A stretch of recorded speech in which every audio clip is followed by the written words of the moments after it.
Stocks में भी F&O में काफ़ी ज़्यादा एक्टिविटीज़ दिख रही है, भले ही बाजार थोड़ा कमज़ोर दिख रहा हो, लेकिन अदानी ग्रुप यहाँ पर किस तरह के डेवलपमेंट दिख रहे हैं, डेरिवेटिव सेटअप यहाँ पर कैसा दिख रहा है, अदानी पोर्ट, अदानी एंटरप्राइजेज, इन दोनों स्टॉक को लेकर हरीश जी राय दीजिए। बिल्कुल विष्णु मोहन जी, अगर देखा जाए, देखिए लास्ट कुछ दिनों से अदानी में थोड़ा मोमेंटम देखने मिल रहा है। अगर अदानी पोर्ट्स की पहले डिस्कस करते हैं तो मुझे लग रहा है कि अदानी पोर्ट्स में एक अच्छा सेटअप है। स्टॉक प्राइस जो है प्रीवियस जो हाइस थे वो क्लियरली क्रॉस किया था रिसेंटली, तो उसके बाद थोड़ा सा छोटा सा करेक्शन देखने मिल रहा है। लेकिन मुझे लग रहा है कि स्टॉक दो तीन के करेक्शन के बाद फिर से एक बार सपोर्ट्स के आसपास आ चुका है। जो सपोर्ट्स इमीडिएट बेसिस में दिखाई दे रहा है 1485 से लेकर 1480 तक के रेंज में है। तो मुझे लग रहा है कि यहाँ पे करंट लेवल्स पे एक अट्रैक्टिव प्राइसिंग के आसपास है। स्टॉक में शॉर्ट टर्म की बात करते हैं तो बिल्कुल यहाँ पे एक तेजी बन सकती है, क्योंकि अगर फ्यूचर्स की बात करते हैं, फ्यूचर्स में भी मुझे लग रहा है कि यहाँ पे ऑप्शन अपॉर्चुनिटी बन सकता है, क्योंकि रिस्क रिवॉर्ड फेवरेबल है स्टॉक प्राइस में। जहां तक मुझे लग रहा है कि ऊपर की ओर की बात डिस्कस करते हैं, ऊपर में 1540 1550 का लेवल शॉर्ट टर्म में देखने मिल सकते हैं। तो बाइंग करे की रिकमेंडेशन रहेगी अदानी पोर्ट्स में, तो करंट लेवल से बाइंग कर सकते हैं और स्टॉप लॉस मेंटेन करना चाहिए 1450 का। ऊपर की ओर 1540 1550 के टारगेट्स देखने मिल सकते हैं अदानी पोर्ट्स में। कुछ अदानी एंटरप्राइज की डिस्कस करते हैं, देखिए अदानी एंटरप्राइज अभी भी एक रेंज में फंसा हुआ है। स्टॉक प्राइस कभी कभी ऊपर टिकने के लिए कोशिश कर रहा है, लेकिन स्टॉक प्राइस जैसे ऊपर 2500 के आसपास आ जाता है, वहां से फिजिल आउट हो जाता है मोमेंटम। तो उसके चलते मैं थोड़ा अवॉइड करूंगा फिलहाल के लिए अदानी एंटरप्राइज। थोड़ा वाइट एंड वॉच करेंगे जब तक 2500 नहीं निकलता है। मुझे लग रहा है कि थोड़ा कंसोलिडेशन और एक्सटेंड भी हो सकता है। तो कहीं ना कहीं मुझे लग रहा है कि अदानी पोर्ट्स है जो अच्छा करंट लेवल्स पे, अच्छे लेवल्स पे, तो बाय करने की ऑप्शन रहेगी अदानी पोर्ट्स में।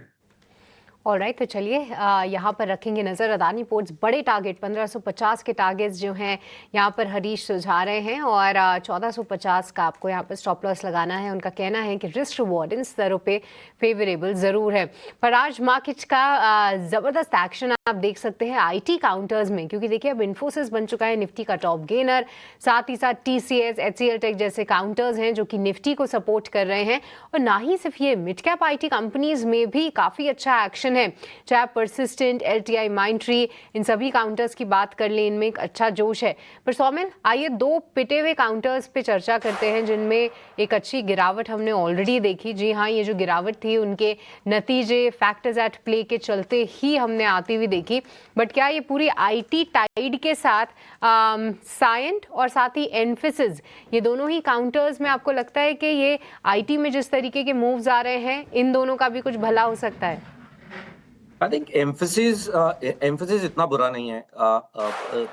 ट्रेंड अप है, there is no doubt in the medium term outlook. लेकिन इन द शॉर्ट टर्म हमने देखा है इन द लास्ट 2 और 3 मंथ्स में ये एक रेंज में चल रहा है, और ये पूरा रेंज जो है वो एक ट्रायंगल फॉर्म में है।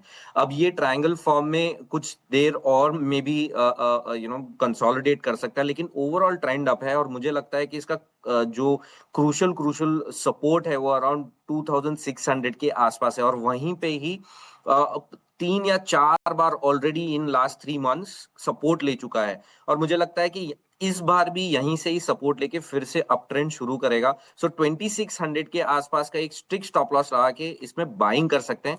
ऊपर में जो शॉर्ट टर्म के टारगेट्स हैं वो अराउंड 2960 के आसपास के पहले टारगेट हैं, और उसके बाद that level is a breakout level, और उसके बाद मुझे लगता है कि 3100 3200 तक ये स्टॉक जा सकता है। So I am bullish on Mphasis. और बहुत सारे ऐसे स्टॉक्स हैं, जैसे मैंने अभी परसिस्टेंट बताया, टीसीएस बहुत अच्छा लग रहा है मुझे। सो आईटी सेक्टर में एक short term bounce definitely expected है, और वो चल भी रहा है। लेकिन इन्फोसिस एंड टेक महिंद्रा, ये दोनों मैं काउंटर अवॉइड करूंगा इस समय। ऑलराइट, तो चलिए यहाँ पर टीसीएस काफ़ी